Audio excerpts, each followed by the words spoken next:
All right, so you're thinking about climbing Everest. Huh. Pretty amazing goal. But we all know it's a huge physical challenge. Have you thought about if your wallet's up for it too? It's something most people don't think about right away. Yeah, exactly. You're prepared for the ice and wind, but are you prepared for the cost? Right.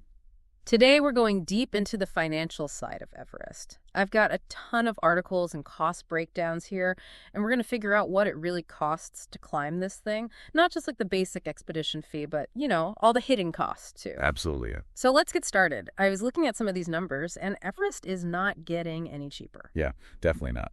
In 2022, the average cost of an expedition was something like $55,000.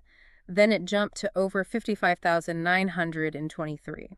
And now, get this, in 24, it's expected to hit almost $59,000. It's wild how much keeps going up. Yeah, so, what's driving this? Why is it getting so expensive to climb Everest? Well, you've got inflation that plays a huge role, obviously, but demand is a factor too. More and more people want to climb Everest every year. Yeah, it's like the ultimate bucket list item. Exactly. And Yeah. all these people, they need safety measures, infrastructure, and that all adds to the cost. Makes sense. But I feel like when you're talking Everest costs, the permit is the first thing that comes to mind. Yeah. And I know those are going up too, like way up. Oh, yeah, big time. Currently, if you want to climb from the south side, the Nepal side, you're looking at $11,000 just for the permit. 11,000 just to start. Yeah, the Nepalese government is hiking that fee, though. Starting spring 2025, it's going to be $15,000. $15,000. That's like a down payment on a car. I know, right? Crazy. So 15 grand just to get permission to climb. Yep, and that's only from Nepal, the south side. Right. Climbing from Tibet, the north side, sometimes that could be a little cheaper. Oh, really? Yeah, but the problem is the travel and all the logistics to get to Tibet. That can sometimes offset that price difference. Gotcha. So it's kind of like you're trading one cost for another. Pretty much, yeah. Oh, and there's one more change to the permit. They actually shortened the validity period from 75 days down to 55. Oh, wow. So less time to acclimatize and make the climb. Yeah, exactly. That could really impact how people plan their expeditions. Yeah. And, potentially lead to more crowding on the mountain, too. Ugh, I can imagine. Bottlenecks at 29,000 feet. Not fun. Yeah, not ideal. Okay, so the permit situation's definitely something to think about, but I think it's just the beginning, right? There's got to be a ton more costs involved once you're actually on the mountain. Oh, yeah, tons. Like, what about all the, behind-the-scenes stuff? So, yeah, beyond the permit itself, things start adding up real quick. First, you've got the Nepal agency fee. That's about $2,500 per team, just to handle all the permitting and logistics. Then you've got the liaison officer fee. That's another $3,000. Liaison officer? Yeah, basically, someone from the government oversees the expedition, makes sure everything's being done by the book. Oh, I see. Yep. Then, of course, there's the trash deposit. You can't just litter on Everest. Yeah, of course not. That's $4,000 per team. Make sure everyone cleans up after themselves. Good. Got to keep the mountain clean. Absolutely. Then there's the puja, the traditional ceremony before the climb. Adds another $300. Okay, so it's like every step of the way, there's another fee, another cost. And we haven't even talked about getting to Everest yet. Yeah, getting there is a whole other expense. Right. Like the travel costs alone must be a lot. Oh, yeah, for sure. To fly to Kathmandu from, let's say, the U.S., you're looking at, $1,000 to $2,000 or more for international flights. Wow. Depends when you book, where you're flying from, all that, right? And then, of course, you need a Nepal tourist visa. That's about $100. Plus immunizations, you're looking at another $200 for those. Okay, so you land in Kathmandu, you're all excited, ready to climb Everest. But then Okay. how do you get from Kathmandu to, the actual mountain? Right. So usually you take a domestic flight from Kathmandu to Lukla. Lukla. Yeah, it's like the gateway to Everest Base Camp. Those flights, they run about $300 to $500 round trip. Wow. But hey, if you're on a budget or just want a more, scenic route, there's always the option of a 5-day trek from Jiri to Lukla. 5 days. Yeah, it's an amazing trek. You start with a bus ride, and then you're hiking for days, but it definitely adds more time to your trip. Right. I guess if you're already spending thousands on the expedition, what's a few extra days, right? Exactly. Okay, so you finally get to Lukla, the real adventure begins.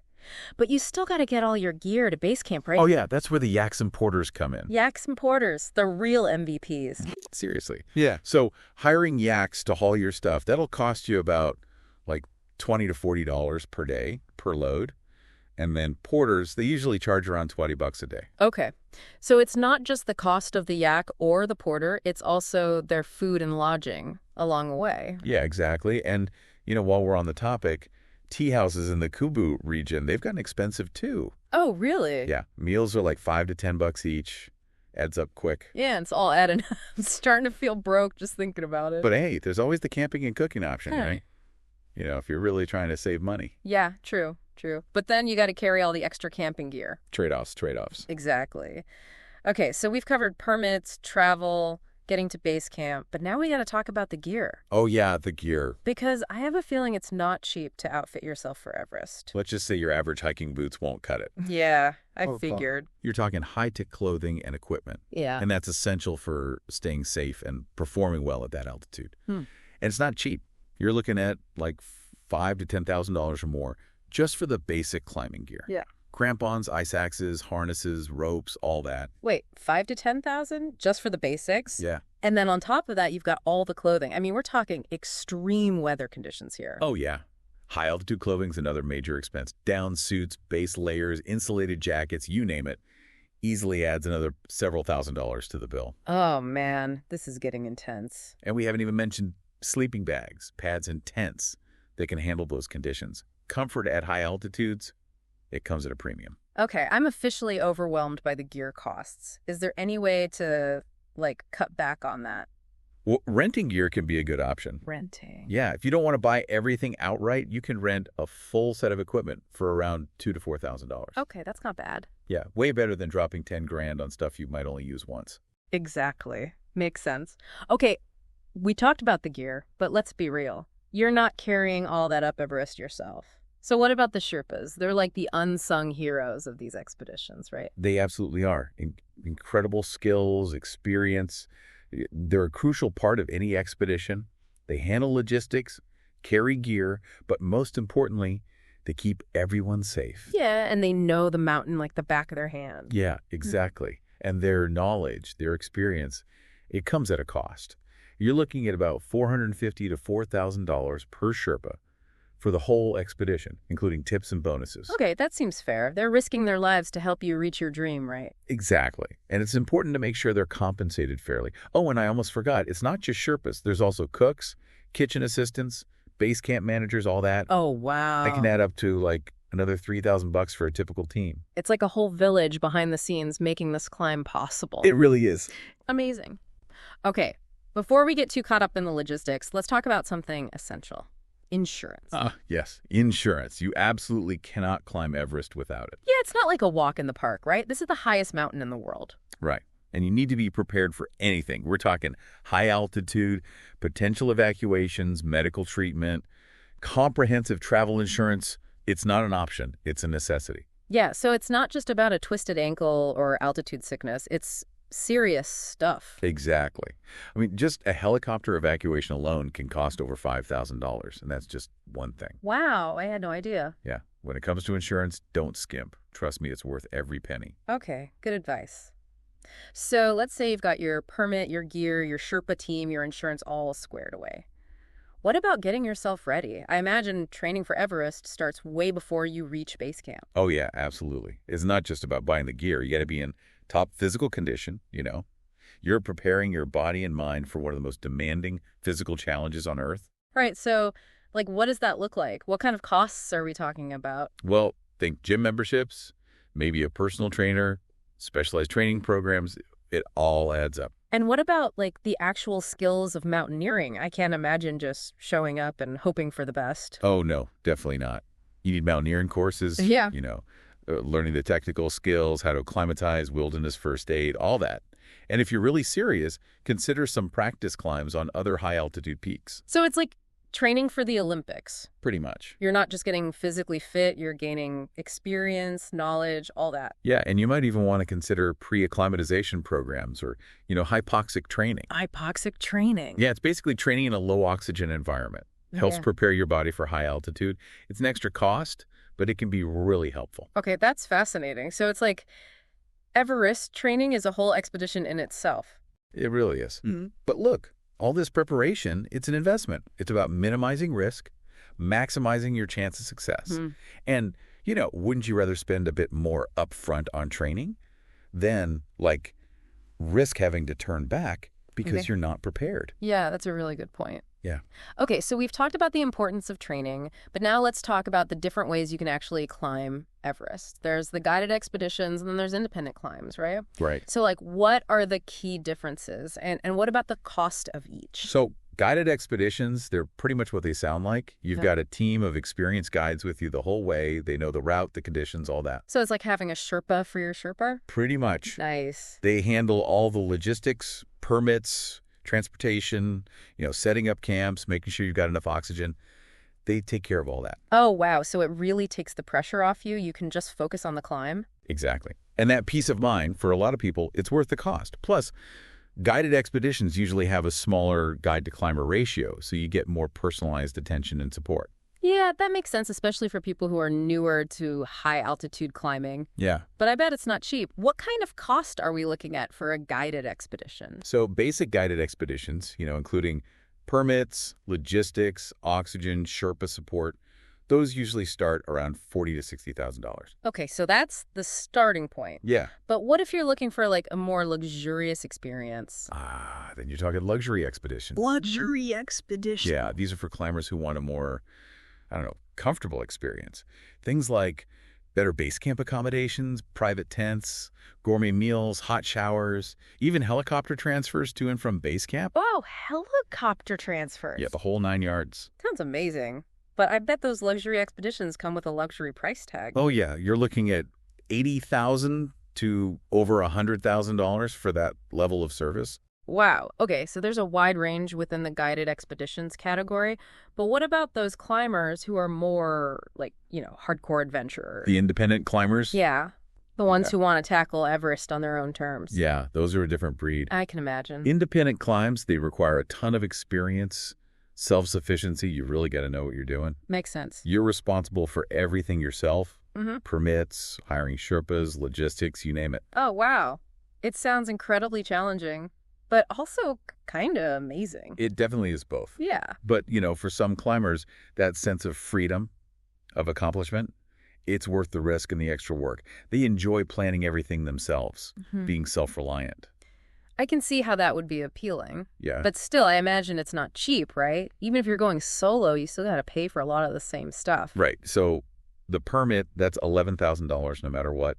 Then hiring Sherpas and porters, that's going to be anywhere from $5,000 to $8,000 for the expedition. Mm. And then you got to buy or rent all your own equipment, including oxygen. That can be another $5,000 to $10,000. Okay, so even if you're going solo, it's still a huge investment. Oh, yeah, definitely. And it's important to remember that independent climbers often face even higher risks because they don't have the same level of support and safety net as those on guided expeditions. Right, good point. So when you're choosing between a guided expedition or independent, it really comes down to weighing the costs, the risks, and your own experience and comfort level. Exactly. It's all about finding the right fit for you. Okay, makes sense. Yeah. Now, I want to circle back to those package deals you mentioned earlier. Bundles. Yeah, the Yeah. bundles. You said they can help simplify the planning process, but it's important to pay attention to what's included, right? Yeah. So, what should climbers be looking for when they're comparing these packages? Good question. First thing you want to look at is what's actually included in the price. Some packages will cover equipment, rental, oxygen, meals at base camp, even domestic flights within Nepal. Others might charge you extra for all that. So really read the fine print. Exactly. You also want to compare the level of Sherpa support, the guide-to-climber ratio, the quality of base camp services, things like that, and then, of course, any extra perks or amenities. Oh, like what? Well, some companies might include pre-acclimatization programs, others might have training sessions, even post-climb celebrations. Wow, okay. And like planning any other big trip, you got to make sure you're getting the best value for your money, and that matches your needs. Right, absolutely. So we've covered the big ticket items, permits, gear, travel, training, but are there any hidden costs? Things that might surprise people who are just starting to think about the financial side of climbing Everest? Oh yeah, for sure. Little things can add up really quick. Meals in Kathmandu before and after the climb, bottled water, high-altitude snacks, all that. Yeah. And then, of course, there's the potential for unexpected costs like If you need to stay at base camp longer because of bad weather or, medical emergencies, Oh, right. yeah, you might need extra oxygen bottles or medical supplies. And then there's always the risk of a rescue operation, which can get very expensive. Oh, that's a good point. Yeah. So it's important to have, like, a contingency fund for all that. Oh, yeah, absolutely. You never know what could happen up there. It's like the Everest surcharge, right? Pretty much, yeah. All right, well, it's clear that climbing Everest is not just physically and mentally demanding, it's financially demanding too. No doubt about it. But I have a feeling for many people, the rewards are worth it. But that's a conversation for another time. So we're back, and we're still talking about the many ways to get to the top of Everest. Before the break, we talked a little bit about guided expeditions versus independent climbs, but let's, dig a little deeper into those. Yeah, it's interesting how climbing Everest has changed over the years. Yeah. It used to be like this super exclusive thing, only for like the most hardcore climbers. Right. But now there are all these different options, for different types of climbers. Yeah, which is cool, more accessible. Yeah, definitely. But it also means there are a lot more things to consider. Yeah, for sure. So let's start with the guided expeditions. You mentioned before that they're popular, especially for people who are new to high-altitude climbing. Right. So what are the advantages of going with a guided expedition? Well, the biggest advantage is the support you get. Yeah. You have a team of experienced guides who know the route, the conditions, they've done it before. So they've got your back. Exactly. They handle all the logistics like permits, transportation, setting up camps, making sure you have enough oxygen, all that stuff. So you can just focus on the climb. Exactly. It sounds pretty appealing, to be honest. Yeah, for a lot of people, it's a huge relief. Yeah. And, it can be pretty invaluable to have that peace of mind. Plus, guided expeditions often have a higher guide-to-climber ratio, so you get more individual attention. Right. Makes sense. Yeah, especially if you're not super experienced with high-altitude climbing. Yeah, exactly. Okay, so we know it's like a more hands-on experience. Yeah. But let's be real. It's got to be pricey, right? Yeah, no, they definitely come with a premium price tag. Yeah. But you are paying for expertise, safety, and a certain level of comfort. Sure. So, like, what kind of range are we talking? Well, so standard guided expeditions, which will cover all the basic stuff, permits, logistics, oxygen, Sherpa support, all that, those usually start around $40,000 to $60,000. Okay, so that's the baseline. But what if you want to go all out, like more luxury, more bells and whistles? Then you're looking at luxury expeditions. Ooh, luxury expeditions. I like the sound of that. Yeah, right. What do those include? So those cater to climbers who, want a more comfortable, personalized experience. They might include things like upgraded base camp accommodations, private tents, gourmet meals, hot showers, even helicopter transfers to and from base camp. Wait, hold on. Helicopter transfers so you can skip the whole, like, weeks-long trek to base camp. Yeah, basically. Wow, sign me up. But I bet those luxury expeditions are, like, seriously expensive. Yeah, you're looking at like $80,000 to well over $100,000 for that level of service. Okay, so the price varies a lot, even within the guided expeditions. Yeah. But what about the people who prefer to do things on their own? The independent climbers. Yeah, the solo adventurers. What are the advantages and the challenges of climbing Everest independently? Well, independent climbing, it's a whole different thing. You need a lot of experience. You got to be really self-sufficient. You have to know the mountain.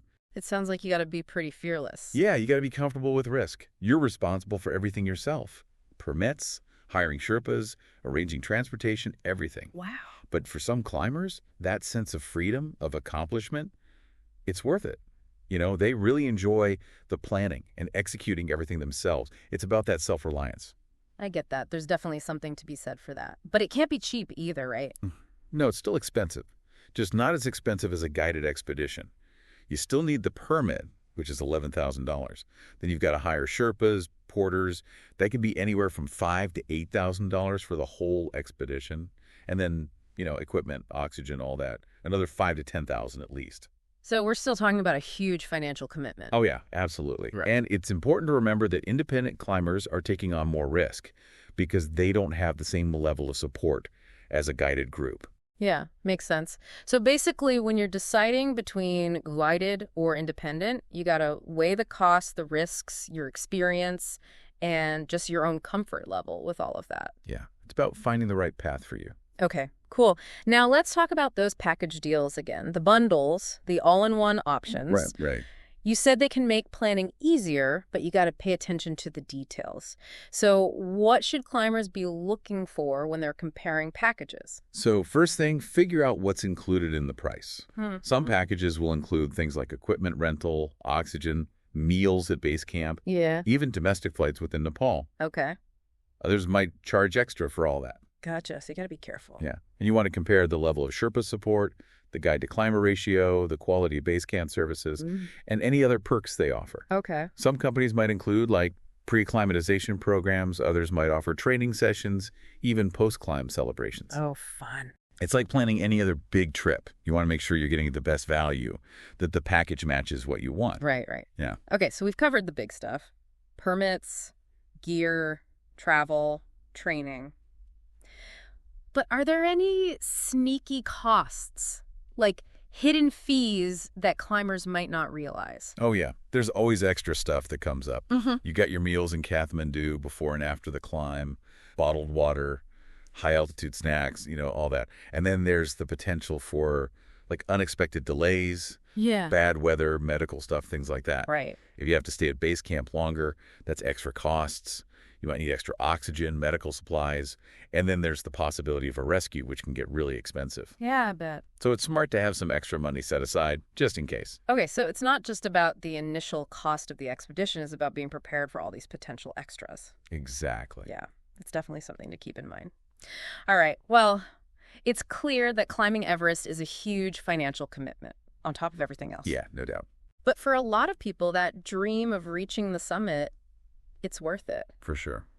Now, let's switch gears a little bit and talk about ways to make this adventure a bit more affordable. I know we touched on this earlier, but let's dive into discounts and scholarships. Yeah, good idea. Because every little bit helps when you're looking at, tens of thousands of dollars. Absolutely. You'd be surprised how many opportunities there are to save money. Oh, really? Yeah, a lot of expedition operators offer early booking discounts.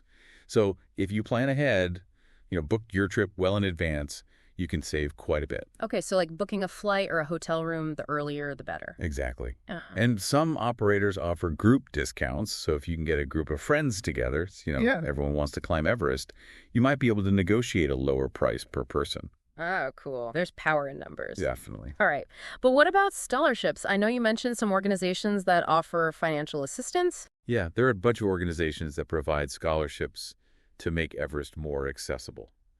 People who might not be able to afford it otherwise. That's awesome. Yeah, it's really great. Like the American Alpine Club, they offer a bunch of grants and scholarships, Okay. including like this really prestigious one called the Lyman Spitzer Cutting Edge Award. Wow. What's that? That one provides funding for climbers who are doing like really challenging and exploratory expeditions. That's incredible. Yeah, it's pretty amazing. Are there any other organizations or like foundations that people should know about? Yeah, for sure. There's the Mount Everest Foundation. They offer grants specifically to support British mountaineering expeditions, including Everest. And then some expedition companies like Alpine Ascents International, Adventure Consultants, they have their own scholarship programs. Okay, that's good to know. Yeah, so there are definitely options out there. If you don't have all the funds to cover an Everest expedition yourself, it's worth looking into. Yeah, for sure. So we've covered a lot of ground here. We have. Different types of expeditions, the costs involved, the importance of planning and research, and even the possibility of like getting discounts or scholarships. Yeah, we've hit a lot of points. But before we move on, I want to shift gears a bit and talk about something else. Okay, what's that? We've talked a lot about the financial side of Everest, right? Right. But what about the intangible costs? Yeah. What are some of the personal sacrifices that climbers make when they decide to go after this dream? That's a really good question. Mm-hmm. Climbing Everest, it's not just a physical and financial challenge. It's mental and emotional, too. It takes a huge amount of dedication, discipline, resilience. Yeah, for sure. It's not something you just decide to do on a whim. Exactly. Climbers, they often have to put their lives on hold for months, even years, to train for Everest. They might have to take time off work, miss out on time with their families and friends, give up other hobbies. Wow, that's a big commitment. Yeah. And the training itself, it's tough, physically and mentally. So it's not just about the money, it's about the time, the energy, all that. It's a huge life commitment. Absolutely. And there's also the emotional side of things. Right. Climbing Everest, it's inherently risky. Yeah. Climbers have to be okay with that risk. They have to face their fears and be prepared for the possibility of, failure or injury, even death. Yeah, you can't sugarcoat that. No. And even if they're successful, they make it to the summit, there's often like a psychological impact when they come back. It takes time to adjust to, normal life again. Right, coming down from that high, literally and figuratively. Exactly. So it's important to really think about all of that, the Yeah. risks, the sacrifices, the impact it could have on your life. Definitely. It's not a decision to be made lightly, Mm. but, for those who are really passionate about it, who are willing to put in the work, the rewards can be huge. Yeah, it's about more than just the climb. It's about the whole journey. Yeah, exactly. Okay, well, we've covered a lot of ground again. We've talked about the different types of expeditions, the costs, the importance of, planning and being prepared.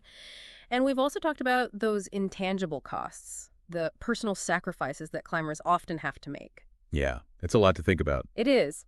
And in the last part of our deep dive, we're going to explore the psychology behind these incredible expenditures. What really motivates people to invest so much in this adventure? So stay with us. All right, welcome back to the deep dive. We've spent a lot of time talking about the money it takes to climb Everest, and it's a lot. But now I kind of want to shift gears a little and talk about the psychology behind all that. Like, what drives people to spend so much money on this one experience? It's funny, when you look at the financial side of climbing Everest, it's often tied to like these really deep psychological reasons. We've talked about all the practical costs, but there's a whole other layer to it. The emotional investment, the psychological investment. Okay, yeah. I mean, when you say that, what are we really talking about? Think about it. Climbing Everest, it's seen as like the ultimate challenge, right? The ultimate test of human endurance. Right. It's a symbol of achievement, of overcoming these huge obstacles. Yeah, it's like the ultimate bucket list item. Exactly. And for a lot of people, it's a lifelong dream. They've been thinking about it, working towards it for years. So it's not just about the physical climb. It's about like fulfilling this deep ambition. Exactly. It's deeply personal. Mm. And that desire, it fuels their willingness to invest not just money, but time and energy too. Yeah. It becomes about more than just the cost. It's about the value they put on achieving this dream. Yeah, they're investing in themselves in a way. Exactly. And that transformation, it doesn't come cheap. No, definitely not. So in a way, the money becomes almost secondary to those personal rewards, like to the potential for, discovering something about yourself. Yeah, for a lot of climbers, that's exactly it. Of course, being financially responsible is important. But the motivation to climb Everest, it often goes beyond a simple like cost-benefit analysis. Yeah, it's not just about the money. It's about investing in something that they believe will truly enrich their lives, in a way that few other things can. I get that.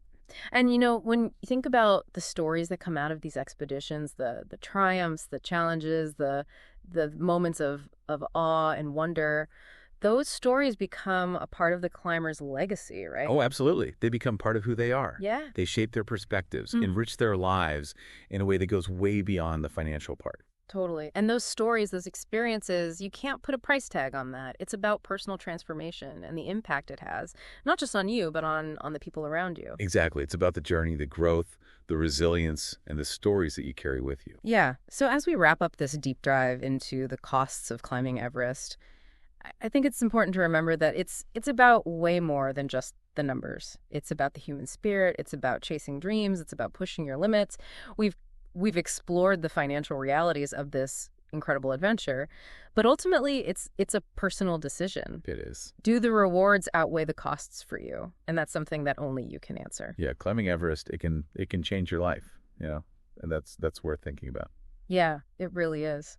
That's it for our deep dive into the costs of climbing Everest. We hope this has given you a better idea of what it takes to conquer this iconic mountain, not just financially, but personally too. And hey, who knows? Maybe one day you'll be sharing your own Everest story with the world.